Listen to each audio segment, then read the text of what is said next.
علماء جن کی سیرت آج آپ کے سامنے پیش کی جائے گی ماڈل کے طور پر، تو علم کی گفتگو ہو رہی ہوگی تو علماء کو تو ماڈل بنایا جائے گا نا، کھلاڑیوں کو یا گلوکاروں کو تو ماڈل نہیں بنایا جائے گا اس میں. تو علماء جو بڑے علمی مقام کو حاصل کر گئے ہیں ان کے متعلق یہ بات کہی جاتی ہے کہ وہ اپنے ذوق مطالعہ اور قوت مطالعہ کے ذریعے ہی آسمان علم تک پہنچے. آیت اللہ مرشی نجفی کی تصویر ہے آپ کے سامنے اس وقت. عالم کا کام ہی کتابوں کے ساتھ، اس کا اٹھنا بیٹھنا سونا جاگنا کتابوں کے ساتھ ہوتا ہے. یہی اپنے علوم کو اپنے اندر منتقل کرتا ہے اور آسمان علم تک پہنچتا ہے، اور اس کے بعد اس سے کرامتوں کا ظہور بھی ہوتا ہے، وہ اپنی اخلاقیات کو بھی کیسا اچھا درست کر لیتا ہے. تو آیت اللہ مرشی نجفی اور دیگر علماء، امام خمینی، کسی بھی آپ اپنے مجتہد یا مرجع کی تصویر اگر آپ دیکھیں تو وہ صرف اور کوئی تعیشات زندگی اس کے پاس آپ کو اطراف میں نظر نہیں آئیں گی، صرف کتابیں رکھی نظر آئیں گی. اور یہی وجہ ہے کہ آج کیسے دلوں پر ان کی حکمرانی ہے، مرنے کے بعد بھی یہ لوگ مرے نہیں ہیں، اسی طرح سے زندہ نظر آتی. اسی طریقے سے مرحوم آیت اللہ خوئی کتابوں کا ساتھ، قوت مطالعہ، ذوق مطالعہ، جتنا زیادہ آپ پڑھیں گی اتنا زیادہ آپ کے اندر قوت علمی پیدا ہوگی، اتنا زیادہ معاشرے کے لیے کارآمد بنیں گی، اور ایک نورانیت خود آپ کے اپنے اندر آتی جائے گی. آیت اللہ سیستانی ہر وقت یعنی ان افراد میں سے ہیں جن کے متعلق بہت یہ بات مشہور ہے کہ ہر وقت جب بھی کبھی ان کو دیکھتے ہیں بغیر کتاب کے کبھی نظر نہیں آتے. حالانکہ مرجع ہیں، اپنے زمانے کے دیگر مراجع بھی ہیں، لیکن کیا ہے کہ ہر وقت کتاب ہاتھ میں. تو کوشش یہ کریں کہ آپ کو بھی یہ سب چیزیں دکھانے کا ایک مقصد یہ ہے کہ اس کے بغیر کوئی شارٹ کٹ اور ایسا طریقہ نہیں ہے کہ جس سے آپ کوئی بلند علمی مقام کو حاصل کریں جب تک کہ اپنے مطالعے کو آپ زیادہ سے زیادہ نہیں کریں گے. کتنے ہمارے علماء ایسے گزرے ہیں جو باقاعدہ دعا کرتے تھے کہ پروردگار اگر مجھے موت آئے تو میری لائبریری میں آئے، مروں تو لائبریری میں مروں، کتابوں کے درمیان میں مروں. یہی وجہ ہے کہ جن کا بھی تھوڑی دیر پہلے تذکرہ ہوا تھا، آیت اللہ مرشی نجفی. آیت اللہ مرشی نجفی انہوں نے بھی باقاعدہ یہی وصیت کی تھی، اور یہ وہ عظیم شخصیت ہے کہ جو ان کا وصیت نامہ بھی چھپا ہے، اس کے اندر بھی انہوں نے یہ بات کہی ہے کہ اتنی عظیم شخصیت کہ باقاعدہ خواب میں نہیں، جاگتی آنکھوں سے امام حسین علیہ السلام سے ملاقات ہوئی ہے. اللہم صلی علی محمد و علی محمد. امام زمانہ علیہ السلام سے ملاقات ہوئی ہے، اور اللہم صلی علی محمد و علی محمد. اور معصومہ قوم سلام اللہ علیہ سے ملاقاتیں ہوئیں. اللہم صلی علی محمد و علی محمد. اور خود فرماتے ہیں کہ معصومہ قوم سے کیونکہ وہ رشتے میں میری پھوپھی بھی ہوتی ہیں، یعنی اوپر اگر سلسلہ چلے علم الانصاب کے بہت زیادہ ماہر تھے آیت اللہ مرشی نجفی، کہ رشتے میں میری پھوپھی بھی ہوتی ہیں، اور اس طرح سے ملاقاتیں ہوئی ہیں کہ میں ان کے جسمانی خد و خال سے بھی واقف ہوں، یعنی چال سے واقف ہوں ان کی کس طرح سے وہ چلتی ہوئی آتی تھیں اور مجھ سے ملاقات کرتی تھیں. تو بہرحال ان کے آگے کی جو کلاسز ہوں گی اس میں ان کا مقام اور مرتبہ جو ہے وہ بتایا جائے گا. تو آیت اللہ مرشی نجفی ان کی بہت بڑی لائبریری جو انہوں نے قوم میں قائم کی، اگر آپ کو زیارت حضرت معصومہ قوم سلام اللہ علیہ نصیب ہوئی ہو، اور نہیں ہوئی تو انشاءاللہ ضرور جلد ہوگی، تو وہاں پر بھی معصومہ قوم کے حرم کے بالکل سامنے ان کی لائبریری، کتاب خانہ آیت اللہ مرشی نجفی، جو ایشیا کی بڑی ترین لائبریریز میں سے شمار ہوتی. اور انہوں نے وصیت کی تھی کہ مجھے مرنے کے بعد، یہ ان کے آیت اللہ مرشی نجفی جس وقت قبر میں لٹایا گیا تھا اس وقت کی تصویر، کہ مرنے کے بعد مجھے کہاں دفن کیا جائے؟ میری لائبریری میں اس مقام پر صدر دروازے کے پاس کہ جہاں سے سارے طالب علم گزرتے ہیں اور ان کے قدموں کی خاک اڑ اڑ کے میری قبر کے اوپر گرے. اتنا عظیم مقام کا حامل عالم دین، اور وہ اس طرح کی وصیت کر کے گیا. تو یہ ان کی لائبریری، ایسی عظیم الشان لائبریری قائم کر کے گئے، اور ان مجتہدین میں سے تھے کہ جو اتنے پیسے کے اعتبار سے یعنی ذات کے اوپر خرچ نہیں کرتے تھے، ذاتی حیثیت میں اتنے غریب تھے کہ پوری زندگی میں ایک دفعہ بھی حج نہ کر سکے تھے. کیونکہ حج کے جتنے پیسے ہوتے ہیں اتنے ساری زندگی میں آیت اللہ مرشی کے پاس کبھی پیسے ہی نہیں جمع ہو پائے، لیکن بہرحال اتنی بڑی لائبریری جو ہے وہ اس لحاظ سے قائم کر کے گئے. اور ابھی بھی پاکستانی زائرین جو وہاں جاتے ہیں اور خواتین جو پاکستان کی ہوتی ہیں وہ بھی اس لائبریری کو جا کر وزٹ کرتی ہیں اور دیکھتی ہیں کہ کیا عظیم لائبریری جو ہے بنا کر گئے. تو لائبریری کوئی کتابوں کا قبرستان نہیں ہوتی، بلکہ یہ استفادے کے لیے ہوتی ہے، علم حاصل کرنے کے لحاظ سے ہوتی ہے. اتنی بڑی لائبریری اپنے پاس رکھنا ہر شخص کے بس کی بات نہیں ہوتی، تو ان کتاب خانوں سے تاکہ استفادہ کیا جا سکے. تو اس طرح سے یہ آیت اللہ مرشی نجفی ہر وقت کتابوں کے جھرمٹ میں رہا کرتے تھے، ہر وقت کتابوں کے ساتھ رہا کرتے تھے. اور یہی وجہ ہے کہ ان کے مرنے کے بعد جو ان کا وصیت نامہ بھی جو چھپا ہے، جو وصیت نامہ چھپا ہے ان کا، جو ان کے بیٹے آیت اللہ محمود مرشی نے چھاپا ہے، اس کے اندر یہ ساری تفصیلات جو ہے وہ بیان کی ہیں. تو بہرحال کہنے کا مقصد یہ ہے کہ اب آپ کو اس سلسلے میں کیوں صرف آپ کو کوئی زیب داستان کے لیے چیزیں نہیں بتائی گئی ہیں، بلکہ اس کے ایک پیغام آپ کو دینا ہے کہ ہر شخص کے گھر میں کم سے کم ایک چھوٹی سی لائبریری ضرور ہو. ہر طالب علم کے پاس ایک چھوٹی سی ایک لائبریری، جو ابتداً ابھی ہو سکتا ہے آپ کے پاس یہ سب چیزیں نہ ہوں. اور ایک اور بات جو ہم ہر دفعہ تمام خواتین سے بھی جو بھی یہاں داخلہ لیتی ہیں ان سے کہتے ہیں کہ دیکھیے گھر والوں کو، جو بھی آپ کے گھر میں افراد ہوتے ہیں، کچھ چیزیں ایسی ہوتی ہیں جو شیئر نہیں کی جاتی، ذاتی ہوتی ہیں. ٹوتھ برش ہر شخص کے پاس اپنا الگ ہوتا ہے، تولیہ اکثر افراد جو ہے اپنا الگ رکھتے ہیں، رومال ہے، چپل ہے، جوتے ہیں یا موزے وغیرہ ہر شخص کے الگ ہوتے ہیں. مثال تو اتنی اچھی نہیں ہے، لیکن بہرحال بات کو سمجھانے کے لیے یہی وجہ ہے کہ علماء کہتے ہیں کہ ہر شخص کا اگر گھر میں 10 افراد بھی رہتے ہیں تو 10 کا قرآن الگ ہونا چاہیے. ہر شخص کے پاس ایک الگ قرآن ہو. یہ نہیں کہ بس ایک ہی قرآن ہے، بس وہی چلا آ رہا ہے دادا حضور کے زمانے سے اور اب تک جو ہے وہ کبھی کبھار ہی تو اس کو سیڑھی لگا کے اتارا جاتا ہے، گرد ورد صاف کی جاتی ہے، پھر اس کے نیچے سے یا تو مسافر کو گزارا جاتا ہے یا پھر دلہن کو رخصت کیا جاتا ہے. اس کے علاوہ کوئی قرآن کا اور کوئی کام نہیں. معاذ اللہ، قرآن ہر شخص کے پاس الگ ہونا چاہیے. جب چاہے ایک ہینڈی قرآن کی جب چاہے تلاوت کرے، جب چاہے کوئی نشان اس کے اندر لگا لے، جب چاہے کوئی چیز کو مارک کرنی ہے، ہر شخص کا اپنا. اسی طریقے سے توضیح المسائل بھی گھر میں ایک نہیں ہونی چاہیے. جتنے افراد ہیں ان کی الگ توضیح ہونی چاہیے. کچھ لکھنا ہے، کوئی چیز نوٹس بنانے ہیں، کوئی چیز کرنی ہے، ہر شخص کے پاس اپنی ایک توضیح المسائل ہونی چاہیے. اسی طریقے سے ہر شخص کے پاس اپنی مفاتیح الجنان ایک الگ ہونی چاہیے. یہ نہیں کہ بس ایک مفاتیح ہے، باری باری کبھی موقع پیش آ جائے تو زیارت پڑھنے کے لیے ہر شخص بار بار اپنی باری کا انتظار کر رہا ہے. نہیں، ہر شخص کے پاس الگ ہونی چاہیے. جب ٹوتھ برش الگ ہو سکتا ہے، تولیہ الگ ہو سکتا ہے، تو یہ جو کام کی ہر وقت کی چیزیں یہ کیوں نہیں الگ ہو سکتی؟ اسی طریقے سے صحیفہ کاملہ ہے یا صحیفہ سجادیہ ہے، اس کی دعائیں ایسی ہیں جو روز پڑھنے والی ہیں. یہ ہر شخص کے پاس الگ ایک کتاب ہونی چاہیے. اپنے لحاظ سے کچھ اپنے پیج کوئی ایسا وہ مارک کیا ہوا ہے، اس کے اندر کوئی ایسی چیز، کوئی کسی چیز کا ترجمہ سمجھ میں نہیں آیا، جو روزانہ کے پڑھنے کی ہر شخص کی پرائورٹیز الگ الگ دعاؤں کے لحاظ سے ہوتی ہیں، اس نے الگ طرح کی مارکنگ کی ہوئی. گھر میں اگر صرف ایک کتاب رہے گی اب تو، بلکہ اگر نشتر پارک میں اگر باقاعدہ کوئی خطیب اعلان کرے کہ ہاتھ اٹھائی کہ کس کس کے گھر میں صحیفہ کاملہ ہے، تو مشکل سے شاید 3-4% سے زیادہ لوگ ہاتھ اٹھا سکیں. یہ کتنی بڑی بدنصیبی ہے. تو بہرحال یہ ہر شخص کے پاس ہونی چاہیے الگ. اور اب تو ایران میں بھی ہوتا ہے، اور آپ جس لحاظ سے جو سیل فونز آ گئے ہیں اس کے اندر بھی تمام مفاتیح، تمام قرآن، تمام صحیفہ کاملہ اور توضیح المسائل، ہر کچھ ممکن ہے کہ آپ اپنے پاس ہر وقت ہینڈی کے طور پر بھی رکھ سکیں. کہیں پہ بھی آپ ویٹنگ لاؤنج میں کبھی انتظار کر رہی ہوتی ہیں، کبھی فلائٹ کا انتظار کر رہی ہوتی ہیں، کبھی آپ اپنی گاڑی میں بیٹھ کے یا بس میں یا کسی جگہ جا رہی ہوتی ہیں، تو اتنا پیریڈ اور ٹائم بھی ایسا فالتو کیوں گزاریں؟ آپ کے پاس یہ سب چیزیں ہوں، ان تمام چیزوں کا اسلامی لحاظ سے استفادہ کریں، اس کے اندر یہ چیزیں ڈلوائیں. تو بہرحال ایک بات یہ ہوئی اس کے اندر کہ یہ سب چیزیں ہونی چاہیے. اور ایک چاہے لائبریری ہو، چاہے خواہ 1 یا 2 شیلف پر مشتمل ہی کیوں نہ ہو، اس سے آپ کو آغاز کر دینا ہے. تو بہرحال بہت سے دیکھیے وہاں تو ویسٹرن کنٹریز میں تو باقاعدہ اس طرح سے ایسی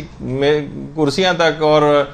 صوفے تک ایجاد کیے گئے ہیں. البتہ یہ تو ذرا اس میں توہین کا پہلو آ جائے گا کہ نیچے کوئی کتاب جو ہے وہ نہ ہو، لیکن یہ کہ بہرحال وہ چاہتے ہیں کہ بس جس جگہ بیٹھے ہاتھ میں اسی وقت کوئی بھی وقت ضائع نہ کیا جائے اور ہاتھ میں کوئی کتاب ان کی آ جائے. تو اب یہ بات بیان کرنے کا مقصد تھا کہ یہ چیزیں ایسی ہیں جو آپ کو ابھی سے بتا دی گئی ہیں، تاکہ بعد میں کبھی آپ کو احساس ہوگا کہ یہ بہت بڑی غلطی ہم سے ہو گئی کہ ہم نے اپنے آپ کو کتابیں پڑھنے کا عادی نہیں بنایا، اور اتنے سال گزرتے چلے گئے اور ہم کوئی خاص مقام حاصل نہیں کر سکے. دیکھیے کوئی شخص بھی میڈیکل کالج میں جاتا ہے تو 5-6 سال میں ڈاکٹر بن کے بالآخر نکل ہی جاتا ہے، معاشرے میں کام کرتا ہے، اسپتالوں میں کام کرتا ہے، علاج کرنے کے قابل ہو جاتا ہے، وہ بہت بڑے پیمانے پہ نہ صحیح لیکن لوگوں کا علاج کر سکتا ہے، اسپیشلسٹ لیول پہ نہ صحیح اس میں بھی 1-2 سال اور لگتے ہیں تو چند سال میں اسپیشلسٹ بھی بن جاتا ہے۔ لیکن کیا ایسا مسئلہ اس کے اندر ہو گیا کہ 14-14 15-15 20-20 سال سے لوگ پڑھ رہے ہیں اور وہ معاشرے کے لیے کوئی کارآمد نہ بن سکے؟ دین کے اعتبار سے دین میں خدا نہ خواستہ کوئی نقص نہیں ہے، بلکہ یہ نقص جو ہے اور خرابی جو اور کمی جو ہے خود طالب علم کے اندر پائی جاتی کہ وہ بہت ساری چیزوں کی طرف متوجہ نہیں۔ تو اگر آپ کتابیں پڑھنے کی عادی ہو گئی تو آج سے فقط صرف چند سال لگیں گے، 2-3-4 سال کے اندر آپ چھوٹے دینی مدارس کے اندر بچوں کو کے لحاظ سے آپ خدمات انجام دے سکتی ہیں، دین میں اپنا حصہ ڈال سکتی ہیں۔ مزید چند سال اور لگائیں گی تو بڑے مدارس کے اندر بھی آپ جا سکتی ہیں پڑھانے کے لیے۔ خود جیسے کہ ہمارے سرپرست اعلیٰ مولانا غلام علی وزیری صاحب قبلہ، وہ زیادہ عرصے نجف میں نہیں رہے، شاید بمشکل 4-5 سال اور دینی مدارس میں رہے، لیکن نجف میں صرف 4 سال شاید وہ گزارے۔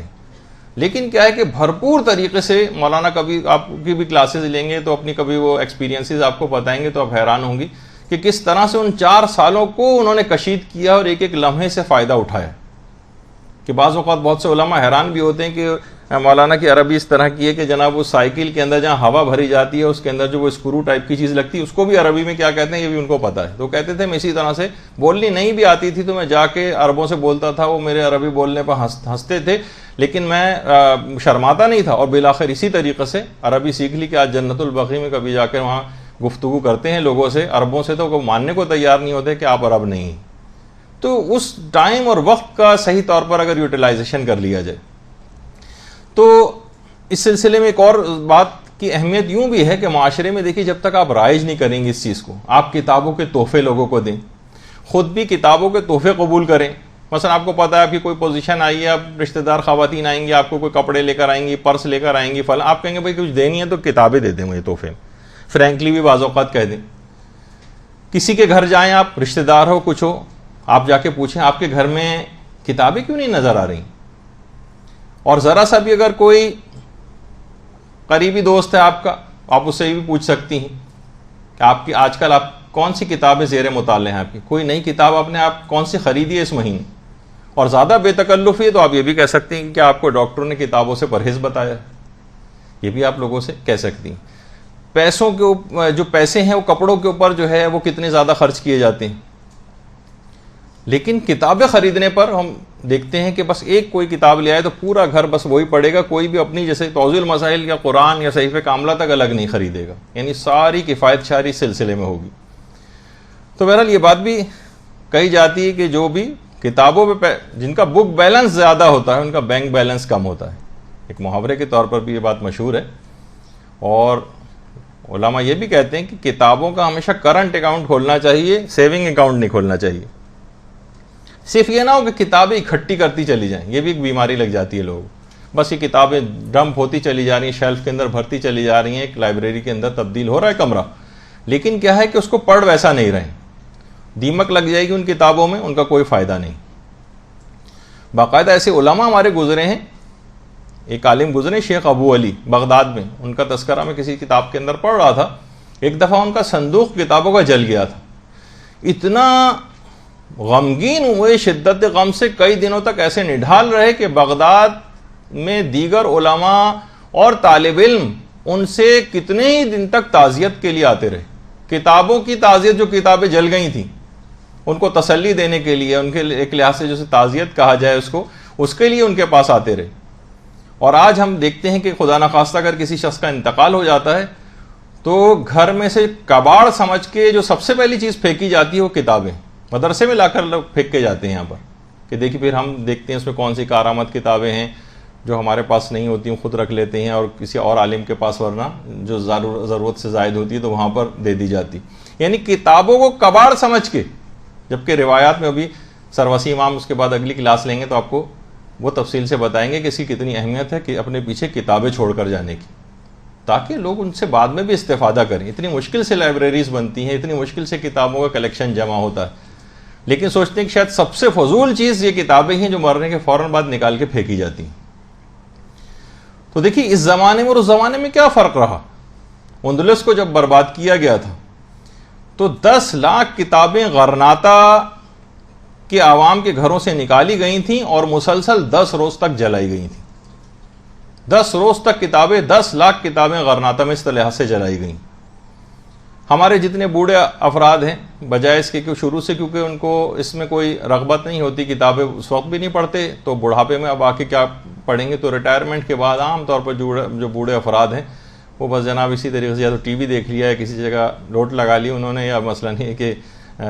جو ہے وہ اخبار وغیرہ پڑھ لیا، بس اس کے اندر رہتے ہیں. جبکہ پہلے زمانے کے بزرگ اتنا متوجہ تھے کہ باقاعدہ سن 1844 میں ایک رپورٹ لندن بھیجی گئی تھی، انڈیا میں، ہندوستان سے لندن بھیجی گئی تھی رپورٹ کہ یہاں پر ایک عام مسلمان بھی اتنا زیادہ علم کا شوق رکھتا ہے اور کتب بینی اتنی زیادہ کرتا ہے کہ معمولی سا اگر کوئی چپراسی بھی ہے تو وہ بھی اپنے بچے کے لیے کوئی نہ کوئی ٹیوشن، کوئی منشی یا مولوی ضرور رکھتا ہے جو بچوں کو تعلیم دے. اور اتنے زیادہ اس زمانے کے مسلمان پڑھے لکھے تھے کیونکہ مسلسل کتب بینی اور معیار اتنا زیادہ ان کا تھا کہ رپورٹ کے اندر یہ کہا گیا تھا کہ یہاں کے مسلمان انڈیا کے اتنے زیادہ تعلیم یافتہ ہیں اور فلسفے و منطق میں بھی اتنے ماہر ہیں کہ انگلینڈ کا ایک گریجویٹ بھی ان کا مقابلہ نہیں کر سکتا. یہ باقاعدہ اس رپورٹ میں کہا گیا. تو انہوں نے اس بات سے عبرت پکڑی اور مسلسل اپنی تعلیم کو بڑھاتے چلے گئے، یہاں تک کہ اس زمانے سے یہ چیز تھی کہ موبائل لائبریریز انہوں نے انگلینڈ کے اندر قائم کی. اور اس کے بعد یہ سلسلہ ابھی تک جاری. یہ تو بہت پرانی کی ایک لحاظ موبائل لائبریریاں ہیں باقاعدہ کی، کسی بھی جگہ جا کے رکتی ہیں. جو پڑھنے کے شوقین اندر جائیں، بیٹھیں، پڑھیں، کتابیں بھی اندر موجود ہیں، یا اپنے نوٹس لے جائیں، پڑھیں. اس کے بعد پھر یہ مختلف جگہوں پہ یہ موبائل لائبریریز کا قیام. تو آپ دیکھیں کہ یہ انہوں نے اتنا زیادہ ان تمام چیزوں سے استفادہ کیا، آپ لوگوں سے عبرت پکڑی، اس کی رپورٹیں بنائیں اور کہاں سے کہاں پہنچ گئے اور آپ کو کس مقام کے اوپر لے کر آ گئے کہ گھر میں کوئی کتاب موجود ہو تو سب سے پہلے مرنے کے بعد اس کو نکال کے پھینکا جائے. تو جب بھی یہی وجہ ہے کہ بعض دانشور حضرات بھی یہ بات کہتے ہیں کہ اگر کوئی شخص فضول مطالعے کا بھی عادی ہے نا، وہ اس سے ضرور بہتر ہے جو بالکل مطالعہ نہ کرتا. بہرحال یہ تو نہیں بات کہی جائے گی اسلامی لحاظ سے کہ چاہے وہ حرام چیزوں کا مطالعہ کرے، نہیں، وہ بات ایک الگ. لیکن فضول مطالعہ ایسی بس ڈائجسٹ پڑھ رہے ہیں، کوئی میگزین پڑھ رہے ہیں، کوئی 3 عورتیں 3 کہانیاں پڑھ رہے ہیں جو مرد حضرات سب سے زیادہ پڑھتے ہیں، اس طرح کی چیزیں جو ہے اس میں اپنا وقت کو لگا رہے ہیں. تو بہرحال لیکن یہ پھر بھی ان افراد سے ضرور بہتر ہیں کہ جو بالکل بھی مطالعہ کرنے کے عادی نہیں، جو پڑھنے کے عادی نہیں. یہی وجہ ہے کہ دیکھیے آج کا جو خاص بات ہے جس سے علمی مقام حاصل ہوتا ہے، اس میں اگر ایک پوائنٹ بھی یہ والا آپ پکڑ لیں نا، وہ ہے کہ اگر آپ اسباب اور ذرائع علم جو ہیں ان کا احترام شروع کر دیں تو آپ حیران ہو جائیں گے کچھ ہی دنوں کے اندر کیسی تبدیلی رونما ہوگی آپ کے اپنے اندر سے. علماء بہت سے ایسے گزرے جو باقاعدہ اپنی کتابوں کو خوشبو کی دھونی دیا کرتے تھے. باقاعدہ ان میں سے جب کتاب کھولیں تو اس میں سے خوشبو آئے. تو بہت سے علماء ایسے بھی گزرے جو کہ ظاہر ہے کہ ہم سے یہ تقاضا بھی نہیں ہے اسلام کا، لیکن اتنا زیادہ کمیٹڈ تھے کہ ہمیں علم حاصل کرنا ہے اور دین خدا کے لیے کام کرنا ہے کہ بہت سے علماء نے تو شادیاں تک نہ کی. تو ان سے پوچھتے تھے لوگ کہ آپ کو اولاد کی حاجت نہیں ہے، کہ آپ نہیں چاہتے؟ تو کہتے اتنی کتابوں کی موجودگی میں مجھے اولاد کے پیدا ہونے کا کوئی غم نہیں. کوئی اگر یعنی ان کے اعتبار سے میں بات بتا رہا ہوں کہ صرف ایک شوق اور رغبت دلانے کے لیے، جیسے کتاب پہ گرد جم جاتی ہے، لوگ زور سے ہاتھ مار کے کتاب پہ سے گرد جھاڑتے ہیں. ایک عالم کے سامنے ایک دفعہ کسی نے ایسی گرد جھاڑ دی تھی، انہوں نے کہا خبردار ایسا آئندہ مت کرنا، یہ گویا ہاتھ میرے دل کے اوپر آ کر لگیں. صاف کرنا تھا تو آرام سے کسی کپڑے سے صاف کرتے. یعنی کتابیں ہیں، ان کو آپ ایسا نہ کہ ابھی میں آ کے آپ کے سامنے بہت سی چیزیں پیش کروں گا اس کی مثالوں کے طور پر بھی، کہ علماء اپنے جسم کے کپڑے اور اپنے سامان بیچ کر کتابیں جو ہے حاصل کرتے تھے، اپنی لائبریریاں قائم کرتے تھے. نظریں مانا کرتے تھے کہ اگر یہ کتاب مجھے حاصل ہو گئی تو میں اتنی رکعت نماز پڑھوں گا. اس زمانے میں غربت کا ماحول بھی تھا اور بعض اوقات اجارے کے اوپر نماز اور روزہ لیے جاتے تھے. ایک ایک کتاب کو اجارے پر 1 سال کی نماز اور روزے کے اجارے پر حاصل کرتے تھے. 1 سال کی نماز مرحوم کی پڑھوں گا صرف ایک کتاب کے لیے. باقاعدہ علماء سے پوچھا بھی جاتا تھا کہ اتنی ساری آپ نے کتابیں کیسے جمع کی؟ کہا اپنے گوشت اور خون کو نچوڑ کر. یعنی یہ جو سب چیزیں یہ بہت اہم ہیں، اس کے بغیر، ان اسباب اور ان ذرائع کے بغیر علم حاصل نہیں ہو سکتا، ان کا احترام کرنا پڑے گا۔ اور عام طور پہ دیکھنے میں آتا ہے کہ علم کی جو آج کل بے وقتی ہو گئی، ایک تو یہ کتابیں پھینک کے جانا، ایک تو یہ بھی، اور جو کتابیں پڑھ بھی رہے ہیں وہ بھی اس کا احترام نہیں کرتے۔ کپ ہے وہ کتاب کے اوپر رکھا ہوا ہے، مثلا چائے کا پی کے، کوئی اور چیز ہے، کوئی چیز کھا رہے ہیں وہ مثلا وہ رکھی ہوئی ہے کتاب کے اوپر، کوئی کتاب پڑھ رہے ہیں اسی پہ ٹیک لگا کے اس سے بیٹھ گئے، منہ اس کے اوپر رکھ دیا، کوئی بھی اس طرح کی چیز۔ یہ علم کے ذرائع کی بے احترامی۔ ٹھیک ہے یہ حرام نہیں ہے، یہ مکروہ بھی نہیں ہے، کسی مجتہد سے آپ لکھ کے پوچھیں گے وہ کہے گا نہ حرام ہے نہ مکروہ ہے، لیکن یہ ایک احترام کے لحاظ سے اگر آپ ایکسٹرا آرڈنری احترام دینا شروع کر دیں ان ذرائع علم کو، تو خود بخود آپ دیکھیں گے کہ آپ کے اندر ایک تبدیلی رونما ہونے لگے گی، خود بخود۔ باقاعدہ نعمت اللہ جزائری نے انوار نعمانیہ میں علامہ مجلسی کے متعلق یہ بات لکھی، یہ علامہ مجلسی کی قبر مبارک، انہوں نے بات لکھی ہے کہ جب علامہ مجلسی کسی کتاب کو کسی شخص کو پڑھنے کے لیے دیتے تھے تو پوچھ لیتے تھے تمہارے گھر میں دسترخوان موجود ہے یا نہیں، اگر وہ کہتا دسترخوان نہیں، کتاب واپس لے لیتے تھے کہ اس کے اوپر اب تم یقیناً پلیٹ رکھ کے کھانا کھاؤ گے اور یا روٹی رکھ کے کھاؤ گے، تو پہلے دسترخوان کا انتظام کرو پھر کتاب دوں گا۔ تو خود یہ جو مرزا حسین نوری جنہوں نے انوار نعمانیہ میں علامہ مجلسی کی یہ بات کوٹ کی، وہ خود اتنا زیادہ ان چیزوں کے احترام کے قائل تھے کہ جب کاغذ بھی کاٹتے تھے تو جو کاغذ کی کرچیاں زمین پہ گرتی تھیں ان کو بھی کہتے تھے اس طرح سے ڈالو کہ لوگوں کو پاؤں اس تک نہ پہنچے۔ یہ ذرائع علم ہے، یہ پیپر، یہ کاغذ، اس کے اوپر اس تمام علوم لکھے جاتے ہیں۔ تو آپ نے دیکھا کہ ان کی اتنی احتیاط کرنے کے بعد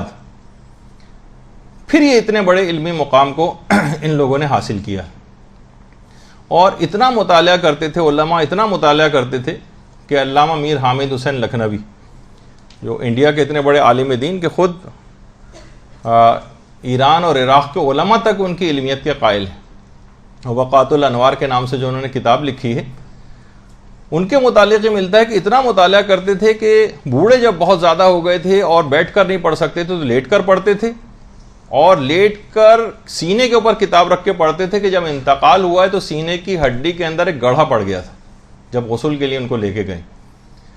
بیٹھے بیٹھے لکھتے تھے، بیٹھ کے نہیں لکھ سکتے تو لیٹ کر لکھتے تھے۔ تو آپ نے دیکھا کہ بہرحال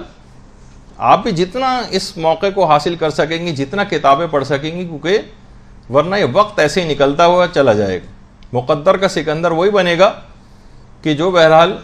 ہر چیز کو اپنے صحیح وقت اور موقع کے اوپر انجام دے لے۔ دیکھیے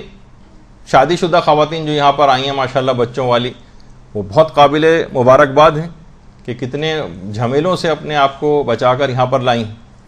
کتنی مشکل ہے، لیکن سب سے بہترین ٹائمنگز ان خواتین کے پاس ہیں جن کی ابھی شادیاں نہیں ہوئیں۔ یہ بہترین وقت ہے، جتنا بھی ان کے پاس 1 سال 2 سال 3 سال کا جتنا بھی وقت ہے، اس کے اندر جتنا چاہیں حاصل کر لیں۔ یہ گولڈن پیریڈ ہے علم حاصل کرنے کے لیے۔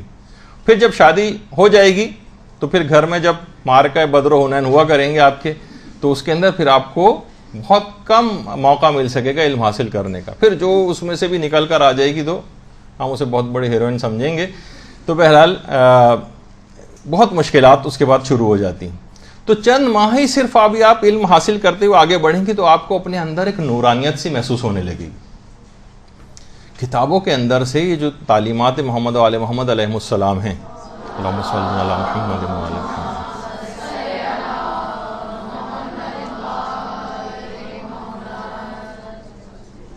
یہ اس کے اندر ایک نورانیت ہے،